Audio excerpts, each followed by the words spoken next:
Hello YouTube, Suzaku Blitz here, doing a re-record of my first episode of my Orcs Must Die playthrough.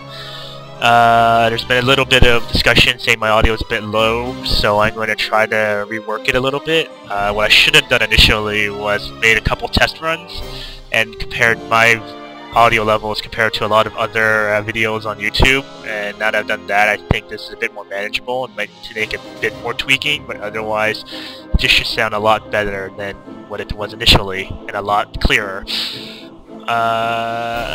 So for those of you who didn't catch the initial basically launch of this, this is going to be a 5-skull nightmare difficulty playthrough of the game. It's going to be more of a video walkthrough instead of a leaderboard achieving game. So I'm basically going to outline 1 or 2 strategies that a player may employ in order to complete nightmare difficulty with 5 skulls each time. So let's get cracking.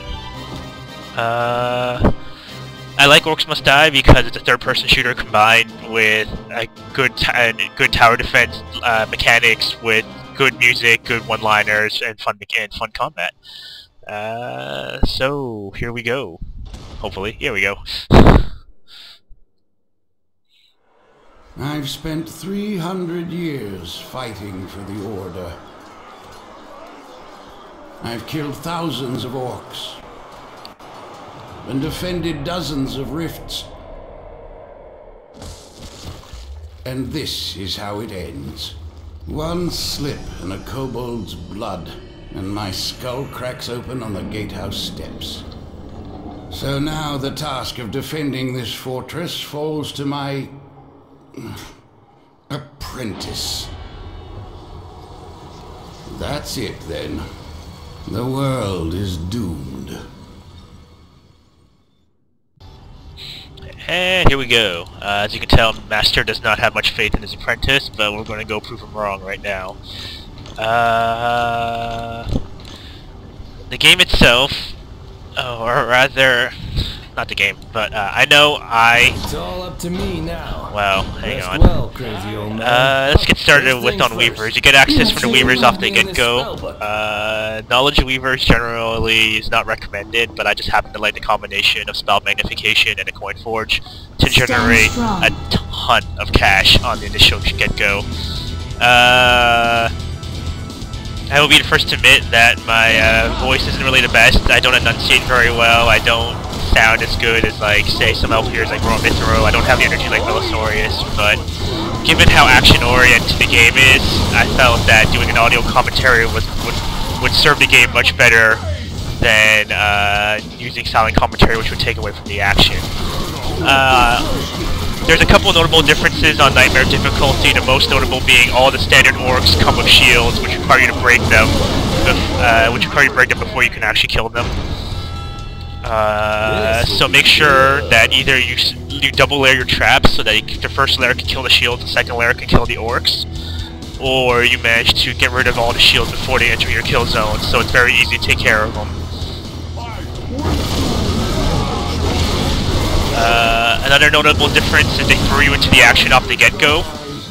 So there's no setup time like there is on the normal difficulties. Your guardians won't recover either, so if they go down for good. So make sure you try to keep them alive. The guardians make a bit more sense under certain steel weaver layouts. But yeah.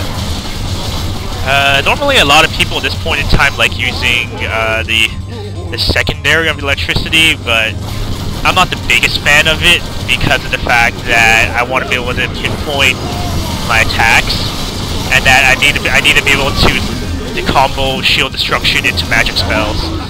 So it's not really too useful here. Here comes an ogre. Yes, they throw armored ogres off the get-go. They even throw hyenas and a couple shamans early on as well. So make sure to pay attention to the list. As you before you set up, so you have an idea of what to expect.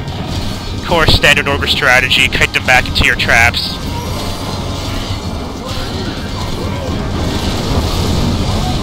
And do some crazy jumping.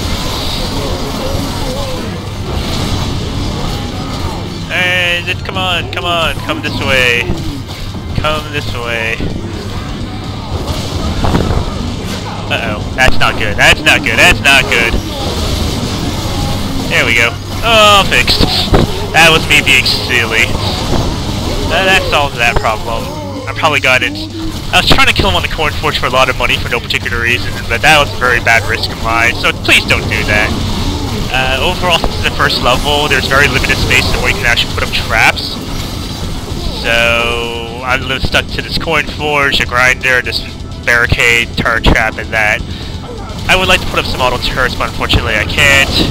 So, I just gotta keep going with this. This should be the last wave if I remember correctly.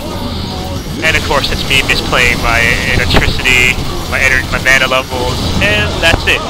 That's the 5 skull victory dance. As I said before, I'm not trying to break any leaderboards. I'm just trying to give a general strategy on how to achieve 5 skulls in every level. In order to achieve 5 skulls, you need to beat the level on under par, which in this case is 4 minutes, and you must lose 0 rift points in order to get the other 4 skulls, which means you can't die because you lose 5 rift points when you die. But given the fact that you have a very limited amount of rift points to begin with, generally speaking, dying is not an option anyway, because you only get like 1 or 2 lives. You can't zombie it like you might be able to in the original, on the War Mage, Orcs Must Die. And that concludes the first episode. Hopefully the auto levels are a lot better, and I'll see you next episode. Take care and have a good one. Peace out.